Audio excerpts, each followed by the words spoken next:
तेज बारिश हो रही थी। हरिया के कच्चे घर की छत जगह जगह से रिस रही थी। कोमल कोने में बर्तन रख रही थी ताकि पानी बिस्तर पर ना गिरे।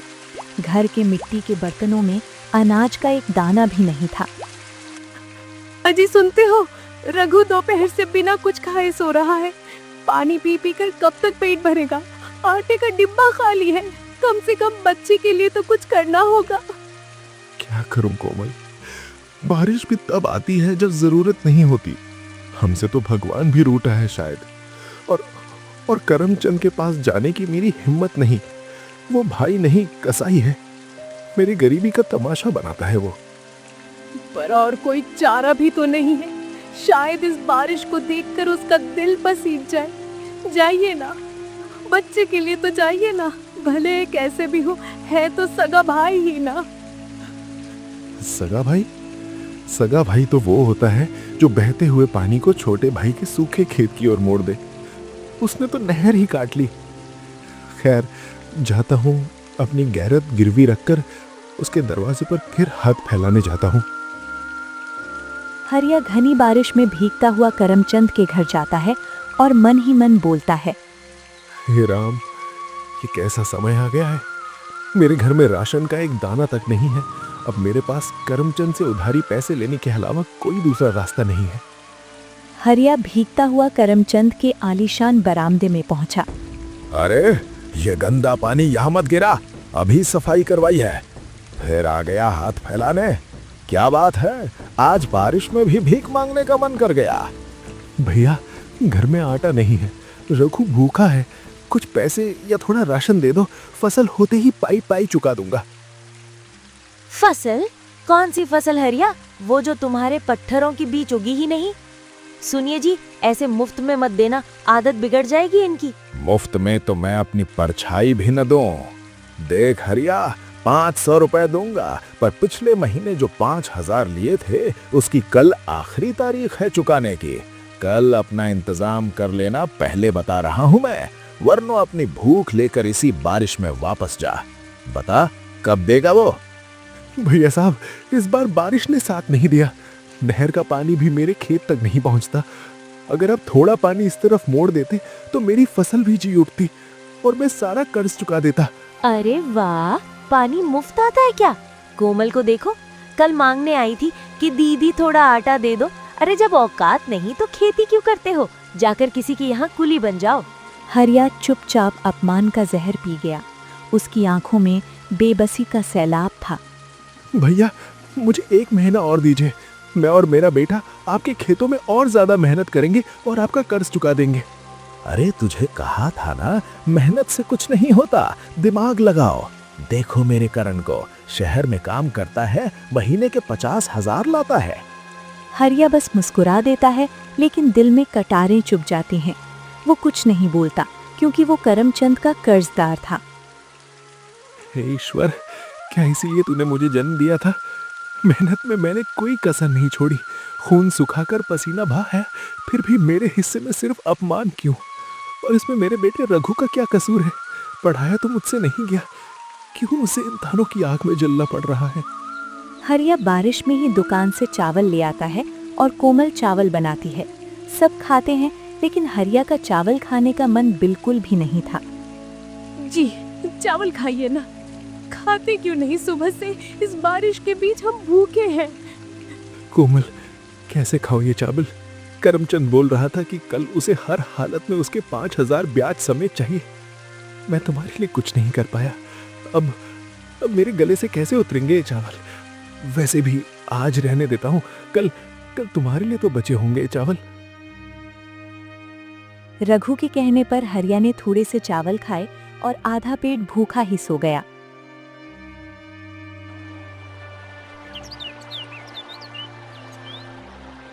अगला दिन दोपहर का समय था। आकाश में बादलों की आवाजाही थी, लेकिन हरिया के घर में सन्नाटा पसरा था। तभी बाहर से भारी जूतों की आवाज और करमचंद की गरजती हुई पुकार सुनाई दी। वो अकेला नहीं था, उसके साथ 2 लठैत भी थे। ओ हरिया, बाहर निकल। बहुत दिन हो गए तेरी मिन्नतें सुनते हुए। आज हिसाब होगा, पाई पाई का हिसाब। हरिया और कोमल हड़बड़ाकर बाहर आए। रघु भी दरवाजे पर खड़ा होकर कांपती आंखों से ये मंजर देख रहा था। भैया, अभी तो हफ्ते भर पहले ही आपने जमीन लिखवाई थी। इस वक्त पैसे कहाँ से लाऊं? फसल का नामो निशान नहीं है। थोड़ा रहम करो भाई साहब। रहम? रहम शब्द मेरी किताब में नहीं है। तूने 5,000 रुपए लिए थे, जिसका ब्याज बढ़ते बढ़ते अब पहाड़ बन गया है। अगर पैसे नहीं हैं तो मैं खाली हाथ नहीं जाऊंगा। करमचंद की नजर कोने में बंधी 2 गायों पर पड़ती है, जो हरिया के घर का आखिरी सहारा थी।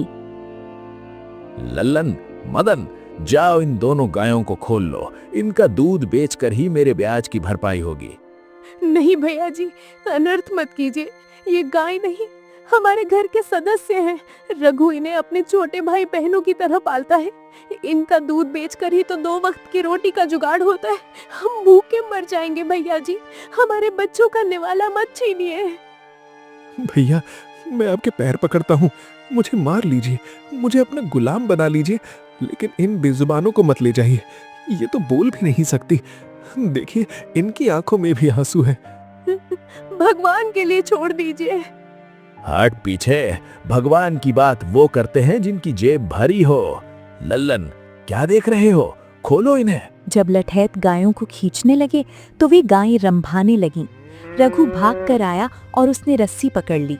ताऊ जी, छोड़ दीजिए इन्हें। कि आपको जरा भी दया नहीं आती? आप इतने अमीर होकर भी एक गरीब की आखिरी उम्मीद छीन रहे हैं। अबे ओ छोटे, जबान संभाल के। ये गायें अब हमारे तबेले की शोभा बढ़ाएंगी।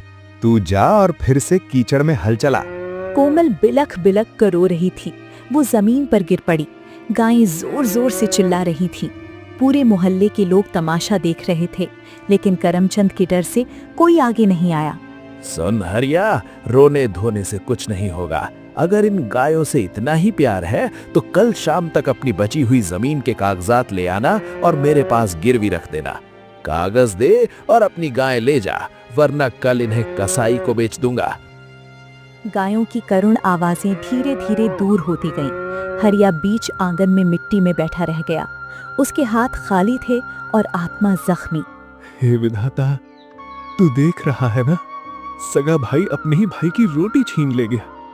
अब तो उठा ले मुझे। अब और अपमान सहने की शक्ति नहीं बची। कोमल की सिसकियां हवा में गूंज रही थीं। रघु अपनी मुट्ठियां भींचकर चुपचाप खड़ा था। उसकी आंखों में उस दिन जो आंसू गिरे, उन्होंने उसके भीतर के बचपन को मारकर एक जिम्मेदार और दृढ़ निश्चयी इंसान को जन्म दिया।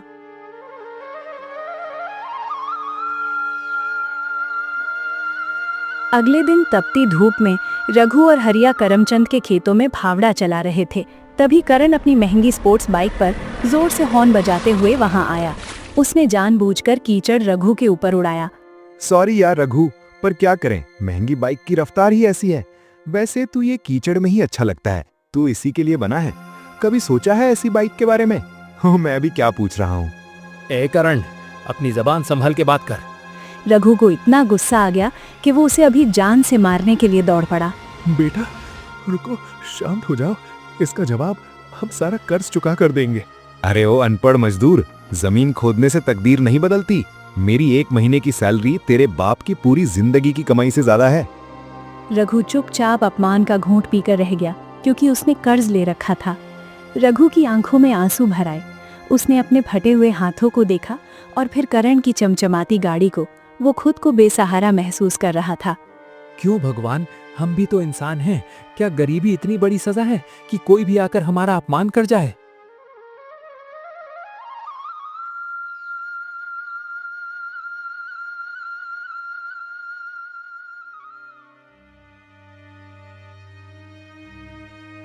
रात को रघु लेटा हुआ था। यह शायद भूख के मारे सोने का नाटक कर रहा था। नींद उसकी आंखों से कोसों दूर थी। दीवार के दूसरी तरफ हरिया कोमल से बात कर रहा था। वो आवाज रघु के कानों में पड़ रही थी। कोमल, मैं हार गया। आज भाई के सामने नहीं, अपनी किस्मत के सामने हार गया। उसने मेरे बेटे का हक छीन लिया और मैं कुछ न कर सका। रघु को मैंने क्या दिया? सिर्फ गरीबी और ताने। मेरा दम घुटता है इस घर में कोमल। मन करता है कहीं भाग जाऊं या अपनी जान दे दूं। मैं एक नाकाम पिता हूं। रघु ने चादर के नीचे अपनी सिसकियां दबा ली। उसके पिता की बेबसी उसे भीतर तक तोड़ रही थी। उसने उसी पल मन में ठाना, बाबू, तो आप नाकाम नहीं हो। ये दुनिया बेरहम है। मैं ये गरीबी खत्म करूंगा, चाहे मुझे अपनी जान ही क्यों न लगानी पड़े। रघु की आंखों में अब आंसू नहीं, एक संकल्प था। वो नहीं जानता था कि आगे क्या होने वाला था।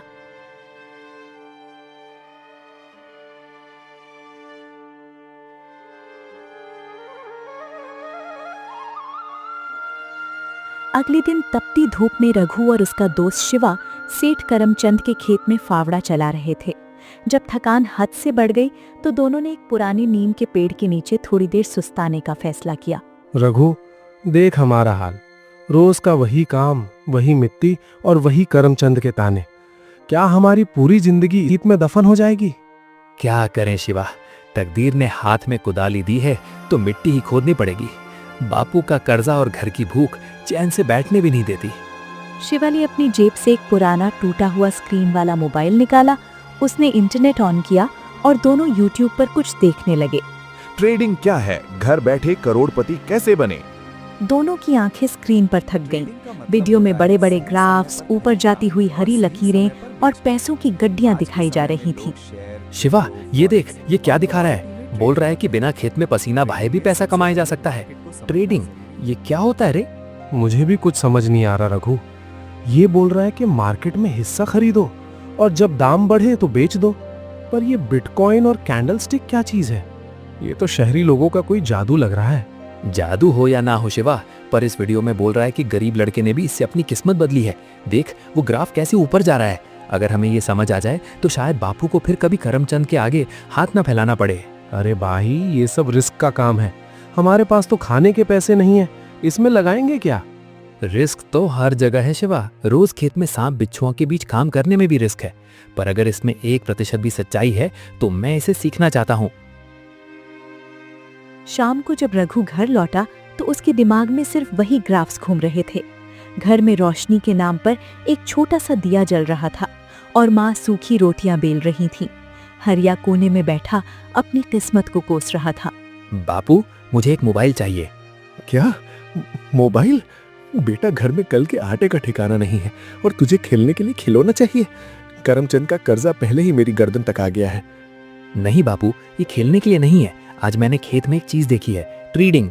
बापू, शहर के लोग मोबाइल से ही पैसे कमा रहे हैं। मैंने देखा है कि कैसे लोग एक दिन में इतना कमा लेते हैं जितना हम साल भर में नहीं कमा पाते। बेटा, ये सब बड़े लोगों के काम है। हम गरीबों की किस्मत में तो सिर्फ मेहनत लिखी है। नहीं माँ, कब तक हम ऐसे ही जिल्लत सहेंगे? कब तक ताऊजी हमारी बेइज्जती करेंगे? मैं ट्रेडिंग सीखना चाहता हूँ। मैं सीखूंगा कि ये कैसे होता है। अगर मैं कामयाब हो गया तो हमारी जमीन और हमारी गायें वापस आ जाएंगी माँ। पर पैसे कहाँ से आएंगे बेटा? मोबाइल महंगा आता है। बापू, मैं दिन में दुगनी मजदूरी करूंगा, रात भर जाग कर सीखूंगा। बस मुझे एक मौका दे दो। मैं आपको फिर से गर्व से सर उठाकर चलते हुए देखना चाहता हूँ। रघु की आंखों में ऐसी चमक और पक्का इरादा देखकर हरिया और कोमल चुप हो गए। उन्हें समझ नहीं आ रहा था कि ये ट्रेडिंग क्या है, पर अपने बेटे की उम्मीद उन्हें टूटने नहीं देना चाहती थीं। रघु ने उस रात ठान लिया था कि अब वो तब तक नहीं रुकेगा जब तक वो अपने परिवार को इस नरक से न निकाल लेता। अगले दिन दोनों बाप बेटा करमचंद के पास गए। भैया, थोड़े पैसे और चाहिए। रघु के लिए पुराना मोबाइल खरीदना है। उन्होंने सब कुछ बता दिया। मोबाइल? कर्ज में डूब के बच्चे को खिलौना दोगे? अरे हरिया, क्या तेरे घर में साहब पैदा हुआ है? खाने को रोटी नहीं है और लड़का हाथ में खिलौना यानी मोबाइल लेकर घूमेगा। हरिया, तू तो पागल था ही, अब तेरा बेटा भी पागल हो गया है। पापा, इसे रहने दीजिए। ये डिजिटल भिखारी है, इंटरनेट पर भी भीख ही मांगेगा। रघु, तू ये चार्ट देख रहा है? इसे समझने के लिए डिग्री चाहिए, गोबर उठाने वाला दिमाग नहीं। करमचंद के मना करने पर उन्होंने गांव के सेठ के पास अपनी कुछ जमीन 20,000 में गिरवी रख दी। अब हरिया की आधी जमीन करमचंद के पास और आधी सेठ के पास गिरवी थी। शाम को हरिया और रघु मोबाइल लाकर अपना एक बैंक अकाउंट खुलवाया और उसमें बचे हुए 15,000 जमा कर दिए। अब रघु दिन भर मजदूरी करता और रात को जब सब सो जाते तो वो चिमनी की रोशनी में ट्रेडिंग सीखता। 1 महीना बीत गया। रघु ने अभी तक कोई कमाई नहीं की थी। एक दिन उसने इंटरनेट पर बिटकॉइन के बारे में पढ़ा। बिटकॉइन ये क्या है? और ये नेम कॉइन, पियर कॉइन, ये सब क्या है? चलो, मेरे पास 750 रुपए हैं, इन्हें भी खरीद लेता हूँ। रघु ने छोटी छोटी कंपनियों में इन्वेस्ट किया था, जिससे अभी तक उसको कोई प्रॉफिट नहीं हुआ था। पिताजी, मैं ट्रेडिंग में बहुत कम पैसे लगाता हूँ, तभी हमें अभी तक फायदा नहीं हुआ। मैंने एक कंपनी का नाम सुना, जगह जगह चर्चे हो रहे हैं कि इसमें पैसे लगाने में फायदा होगा। तो क्या हम 15,000 जो खाते में पड़े हैं उन्हें लगा दें पिताजी? बेटा, मुझे क्या पता तू क्या करना चाहता है।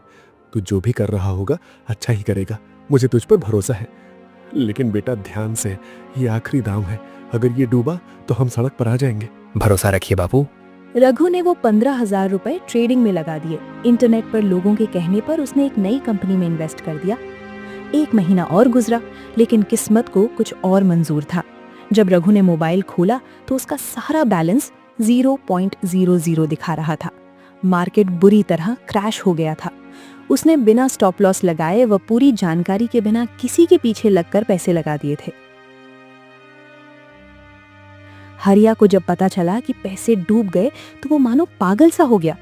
मैंने कहा था कि ये अमीरों का खेल है। बेटा, अब हमारी आखिरी उम्मीद भी मिट्टी में मिल गई। अब करमचंद हमारा घर भी ले जाएगा। तूने हमें कहीं का नहीं छोड़ा। रघु जमीन पर बैठकर रोने लगा। वो समझ गया कि उसने बिना रिस्क मैनेजमेंट के सारा पैसा लगा दिया था। उस रात हरिया और कोमल फपक फपक कर रो रहे थे। अगले 1 साल तक हरिया और रघु करमचंद की खेतों में बिना मजदूरी के खटते रहे।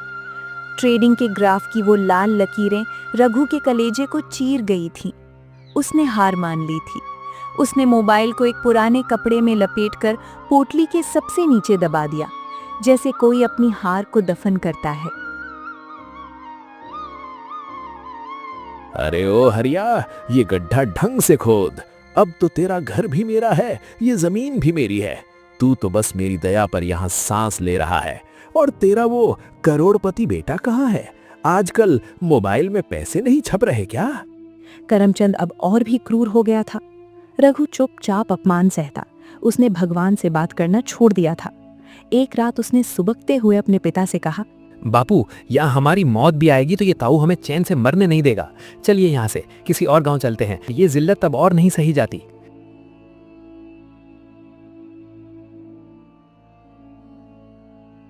अगली सुबह उन्होंने पड़ोसी से एक पुरानी बैलगाड़ी मांगी। अपना फटा हुआ बिस्तर, कुछ बर्तन और वही पुराना मोबाइल पोटली में बांधा और गांव की सीमा लांग गए। हरिया रो रहा था, कोमल चुप थी और रघु की आंखें पत्थर हो चुकी थीं।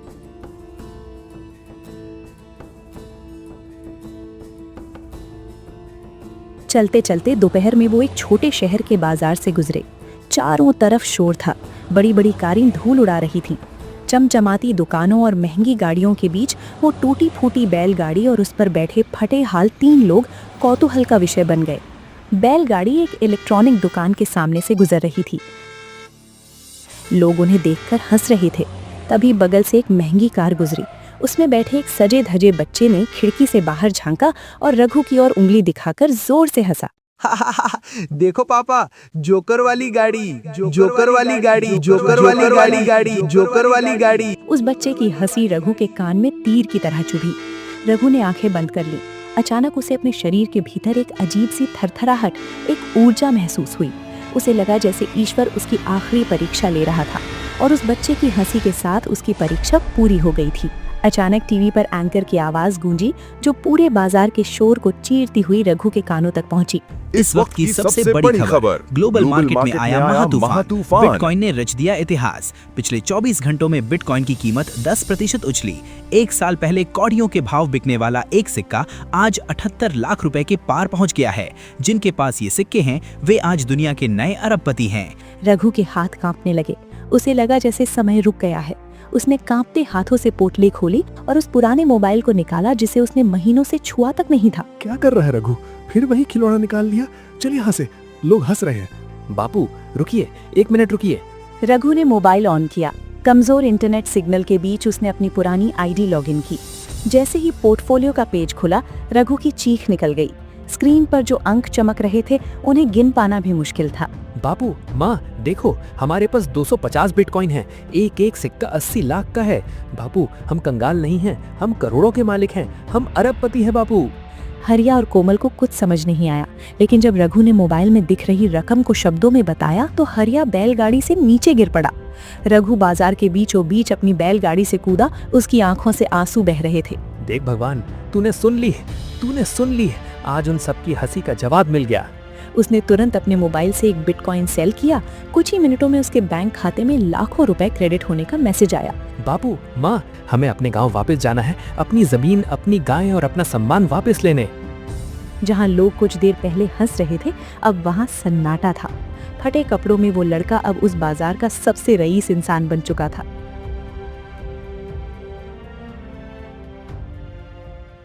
रामपुर गांव की धूल भरी सड़कों पर आज एक ऐसी हलचल थी जो इतिहास में कभी नहीं हुई। गांव के बाहर एक महंगी चमचमाती गाड़ी से आत्मसम्मान से भरे हरिया, कोमल और रघु उतरे। गांव वाले अपनी आंखों पर यकीन नहीं कर पा रहे थे। करमचंद अपने बरामदे में बैठकर अपनी डायरी देख रहा था कि और किसकी जमीन हड़पनी है। अरे, ये कौन सा बड़ा आदमी आ गया? करण, हो करण, बाहर निकल, देख। करण बाहर आया। उसके जूते और कपड़े देखकर वो सहम गया, लेकिन जैसे ही उसकी नजर रघु पर पड़ी, उसकी हंसी फूट पड़ी। अरे, ये तो वही डिजिटल भिखारी है। क्यों रे रघु, किसी की गाड़ी साफ करने की नौकरी मिल गई क्या, जो मालिक की गाड़ी लेकर यहाँ धौंस दिखाने आया है? नौकरी नहीं करण भैया, ये गाड़ी मेरी है, पूरी तरह मेरी। और ये जो जमीन जिस पर तुम खड़े हो, इसे मैं अभी खरीद सकता हूँ। ताऊ जी, ये रहे आपके 50,000 रुपए ब्याज समेत, और ये रहे वो कागजात जिन्हें आपने धोखे से साइन करवाया था। भैया, ये पकड़ो अपने पैसे और इन्हें अपनी छाती पर रखकर साथ ले जाना। वो पैसे देकर अपनी प्यारी गायों को खोल कर ले जाते हैं। अब उन्होंने अपनी सारी जमीन रिहा करवा ली थी।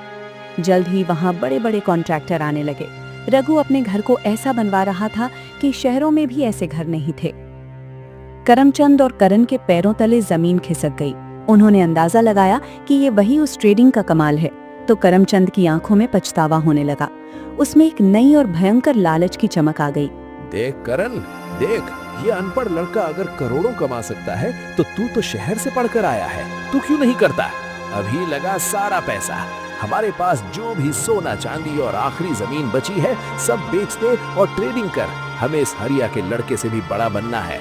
हाँ पापा, मैं आज ही मार्केट में सारा पैसा लगाता हूँ। मैं इससे भी महंगी गाड़ी लेकर आऊंगा।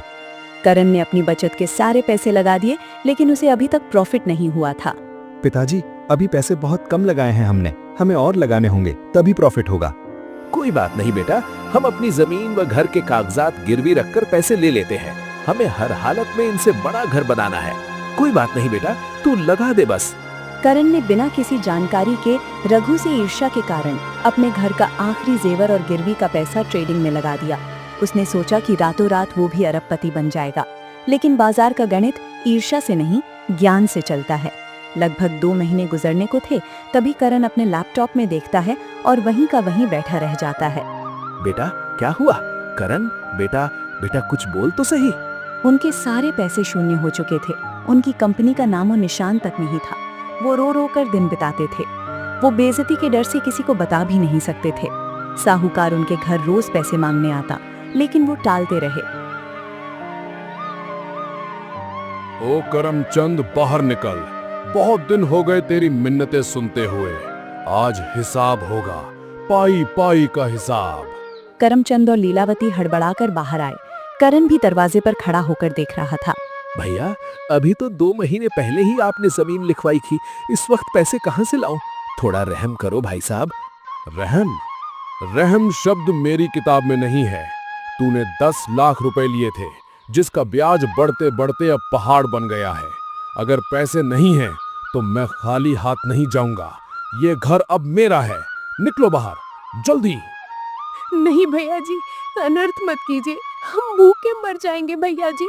हमारे बच्चों का निवाला मत छीनिए। करमचंद का पूरा परिवार अब सच में सड़क पर था।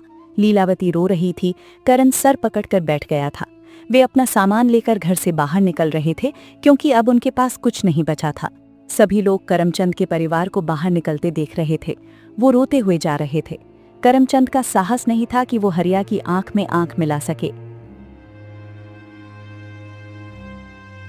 भाई, कहाँ जा रहे हो?